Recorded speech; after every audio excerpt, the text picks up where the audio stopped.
waan idin salaamay dhammaan asxaabta meel kastoo aad joogtaan.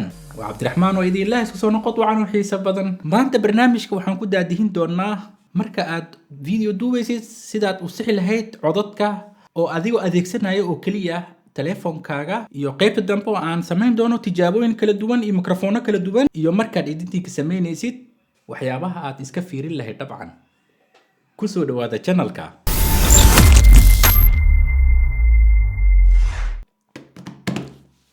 shaahaaga iyo kafeegaaga soo qaado soo fariiso si fiican u dhageyso waxaan isla daadihin doonaa videogan oo muhiimka ah. waxaa dhici karta adoo doonaya inaad video daawado videogaasi codkiisa aad u sareeyo ama codkiisa aad u hooseeyo oo laga yaabo in videogaasi kadibna aad iska damiso. qofka soo geliya videogaasi waxaa dhici karta in uu ka iloobay ama uusanba muhiimad gaar ah siinin in qaybta codka uu saxo. sidaasna wuxuu ku weynayaa videogiisa qof daawato soo maaha. marka aad qorsheysanaysid inaad video duubto waxaa muhiimad gaar siinaysaa qaybta codka sababtoo ah 50% videoga codkiisa wuxuu kor u qaadayaa quality-ga videogaaga. sidaa darteedana daawadaha kor ayuu u kacayaa dabcan. waxaan ku bilaabaynaa adoo kaliya haysto telefoonka oo aadan haysanin wax mikrofon ah ama aadan isticmaalin wax mikrofon ah. طبعا تليفونكان ميكروفونك ku xiran oo kaliya waad isticmaali kartaa laakiin se quality-giisa 100% ma wanaagsano. طبعا تليفونka markaad wax ku duubaysid waxa u baahan tahay meel jawi degan inaad wax ku duubto. haddii aad fadhiso meel studio ah oo aad rabto inaad videoga duubto telefoonka ayaad ku soo dhawaanaysaa agtiisa fadhiisanaysaa si codkaaga uu u gaaro. marka haddii aad gadaal uga sigato marka si fiican codkaaga fasiix uma noqonayo. midda kale waxa waaye telefoonka markaad ku duubaysid banaanka aad istaagto dabcan waxaa raadinaysaa haddii ay dabeyl badan jirto oo aadan mikrofon aadan haysanin dabcan way adkaanaysaa inaad cod fiican oo qurux badan oo ku qabto markaa video duubaysid. kaliya waxaad raadsanaysaa marka aad dabeyl aysan jirin ama dabeysha ay yar tahay oo meel aan dabeysha badnayn aad la raadsato oo videoga meesha aad ku duubto. marka kuguma filno inaad adeegsato oo kaliya telefoonkaaga adigoonan waxba mikrofon isticmaalaynin. haddii ay serious ka tahay duubista videoga inaad horumariso videogaaga inuu horumarsanaado quality-ga videogaaga uu qurux badnaado waxaa u baahan tahay mikrofon inaad adeegsato. dabcan mikrofoonada way kala duwan yihiin xaalado kala duwan iyo meelo kala duwan ayaa loo isticmaalaa. maanta meeshan waxaan kusoo qaadanaynaa dhowr mikrofon oo aad u isticmaalaysid xaalado kala duwan. waxaan ka bilaabaynaa mikrofonka ugu fudud oo lavalier la dhaho.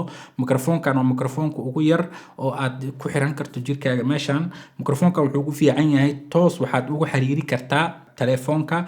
waxaad u isticmaalaysaa oo kaliya inaad telefoonka ku xiriirto oo aad ku dhajiso meeshan aad ku meel jirkaaga kamid ah aad ku dhajiso kadibna aad sidaas codka ku qabato. mikrofonkan cod aad u qurux badan ayuu soo qabanayaa oo crispy ah oo fiican ayuu soo qabanayaa. laakiin mikrofonkan waa xadidan yahay oo kaliya waxa u baahan tahay inaad fadhiso kaamirada horteeda oo aadan dhaqdhaqaaqi karin meelna aadi karin ama kaamirada ka fogaan karin sababtoo ah fiilada ku xiriirsan darteeda. marka aniga waxaan hadda isticmaalayaa oo aan ku hadlayo waxa waaye oo kaamirada horteeda aan fadhiyo mikrofon oo korkeyga yaalo oo shotgun ah. mikrofonkan oo shotgun la dhaho oo aan isticmaalayo laakiin mikrofonkan haddii aan u soo dhawaado codkeyga fasiix waaye laakiin haddaan ka fogaado oo aan ka dheeraado codkeyga si fiican fasiix ma u noqonayo. marka limitkiisa saas uu xadidan yahay. laakiin lavalierka markaa isticmaalaysid mikrofonka markaa isticmaalaysid waa xadidan yahay oo markaad kaamirada hor fadhiso oo kaliya aad isticmaali kartaa midka fiilada leh oo korontada leh. laakiin markii aad rabto inaad dhaqdhaqaaqdo ama dhaqdhaqaaq samayso oo aad rabto inaad miskale showman ama miskale inaad wax karinayso cooking ama wax samaynaysid waxaa u baahan tahay mikrofon la dhaho wireless. mikrofonkan wireless la dhaho wuxuu ugu fiican yahay tusaale ahaan markaa samaynaysid pranki iyo waxyaabahaas markaa samaynaysid oona u baahan tahay codkaaga inuu qabto oo kaamirada inaad qariso u baahan tahay. mikrofonka kale aad u baahan tahay aad isticmaalaysid la dhaho shotgun. mikrofonkan shotgun waxaa loo isticmaalaa markaa samaynaysid tusaale ahaan vlogging markaa samaynaysid oo aad mikrofonka telefoonka korkiisa ama kaamirada korkeeda ku dhajinaysid aadan u baahnayn inaad mikrofon inta ku xirato. mikrofonkan shotgunka la dhaho wuxuu ku fiican yahay tusaale ahaan markaad rabto inaad surrounding cod ama iskale meel xaflad leh aad joogto ama meel dad badan joogaan oo codadka oo kala duwan iyo oo joogaan aad soo qabanaysid oo kale waxaa u baahan tahay microphone-kan oo kale inaad ku xirto kaamirada markaa microphone-kan ku xirto wuxuu soo qabanayaa codadka badan, ama markaa vlogging samaynaysid sidoo kale inaad ku dhajiso. laakiin markaad dibadda aad taagan tahay oo vlogging samaynaysid waxaa u baahan tahay windshield inaad ku xirto microphone-ka. waxaa jiro microphone kale oo la dhaho USB oo halkaan noo yaalo, midkaana wuxuu ku xiriirsan yahay USB. midkaani waa midka aan kugula tali lahaa haddii aad bilaabaysid YouTube channel. microphone-kaana wuxuu aad iyo aad ugu fiican yahay, wuxuu wataa fiilo aad u dheer oo wataa USB-na wuu ku shaqaynayaa, dabna uma baahno, oo wuxuu isticmaalayaa oo keliya powerka telefonkaaga ama kaamiradaada ayuu isticmaalayaa. oo waxaad usoo iibsanaysaa oo keliya adapterkaas markaa ku dhajiso ama telefonka ama kaamirada ku dhajinaysaa. waxaa kaloo isticmaali kartaa computerkaaga, voice over ahaan oo isticmaali kartaa keliya markaa cod duubaysid computerka aad ku xiriirin kartaa. wuxuuna ku fiican yahay weliba wuxuu leeyahay control voice-kaaga haddii oo codkaaga uu aad u dheer yahay inaad gaabi karto, codkaaga uu dheer yahay. midka kalena aad weliba aad ku suri karto dhego, meeshaan aad ku suri karto, aad dhego ku suri karto, aad codkaaga la socon kartid markaa hadlaysid. qof walba oo aan channelkan ku xiran waxaan aad iyo aad ugula tali lahaa microphone-kan inuu ka bilaabo oo soo gato. aad iyo aad u fiican yahay. muhiim ma aha, laakiin way fiican tahay inaad adeegsato waa in codkaaga aad u duubto si gooni ah. haddaad haysato telefoon kale aad kusoo download garayso app codka duubo, appyaal fara badan ayaa jiraan. appka aan adeegsado waxaa la dhahaa Rode Recorder. wuxuuna ku fiican yahay codka, wuxuu ka xirayaa noise-ka iyo waxyaabaha oo background-ka oo dhan oo xirayaa, wuxuu direction u duubayaa codkaaga.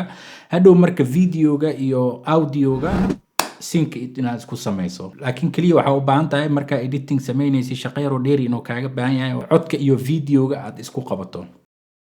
dhammaanteen ilaahay codadkana siiyey isku mid ma uunan ka dhigin. qof ayaa codkiisa aad u sareeyo, qof ayaa codkiisa aad u hooseeyo. marka videoga markaad duubaysid oo codka aad ku samaynaysid muhiim ma ahan inaad qayliso, inaad hoos u hadasho. si normal marka inaad u hadasho ayaan talo kugula sii lahaa.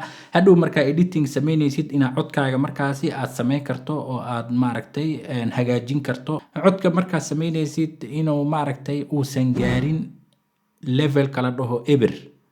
aniga badanaa waxaan ku duubaa -6 ilaa iyo 0 inta u dhaxayso.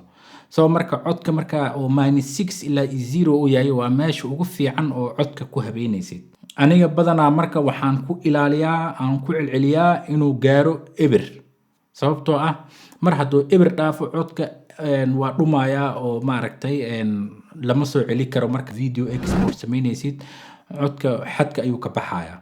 laakiin haddii oo codkaaga inuu clear noqdo oo fasiix inuu noqdo aad rabtid, waa inaad ku celisaa oo keliya -6 ilaa iyo 0 inta u dhaxayso. midaasi waa muhiim.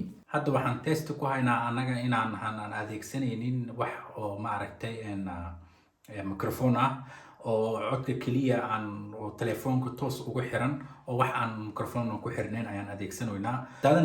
aadan haysanin wax microphone ah, codkaaga sidaan ayuu noqonayaa oo hadda aad maqlayso. hadda waxaan adeegsanayaa microphone-ka oo lavalier kala dhaho aan ku dhegsaday. kaamiradan waan kasoo fogaaday.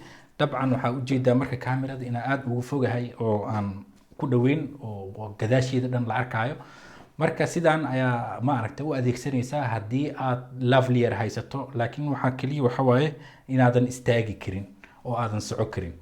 so marka microphone-kan shotgun-ka oo kor aan ku dhajiyey codkiisa hadda sidaan u yaalaa oo maaragtay markaad telefoonka ku dhajinaysa codkan waa shotgun oo boom ku xiri kartid, microphone korkiisana telefoon korkiisana ku xiri kartid. so marka haddii oo codka sidaan uu qurxan yahayna waa dareemi kartaa in codkaaga uu quality-giisa uu samaysmay oo quality-ga uu ku darsamay.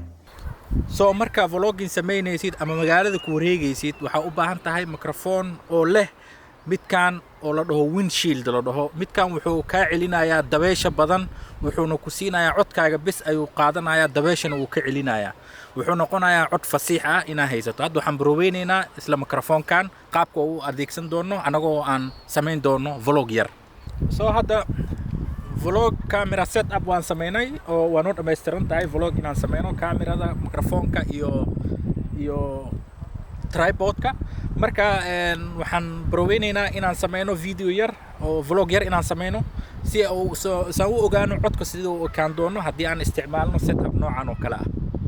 videogan waa video iska test ah marka uma baahno inaan wax badan aan howl badan gelino waxaan uga hadli doonaa video kale oo maaragtay complete setup maaragtay sida loo sameeyo vlogga iyo waxyaabaha aad adeegsanaysid so marka stay tuned marka haddii codkan oo sidaan kula fiicnaado setupka noocan oo kale waa okay marka dhammaan mikrofonadan aan isticmaalayno iyo meelaha loo kala isticmaalayo iyo ugu dambeyntii editingka aad samaynaysid codkaaga uu qurux badnaado oo videogaada aad export ku samayso videogaada qualitygiisa aad ayuu u sareynayaa waxaan rajaynayaa inaad ka faa'iideysatay videogan sidaad uga faa'iideysatay si la mid ah waxaan rajaynayaa inaad la wadaagto asxaabta u baahan videoga noocan oo kale ah adigoo like saarayo inta aan nagu soo biirinna waxaan rajaynayaa inay nagu soo biiraan ayagoo subscribe saarayo inta aan ku kulmi doono videogan la mid ah nabadi korkiina ha ahaato salaamu calaykum waraxmatullaahi wabarakaatuh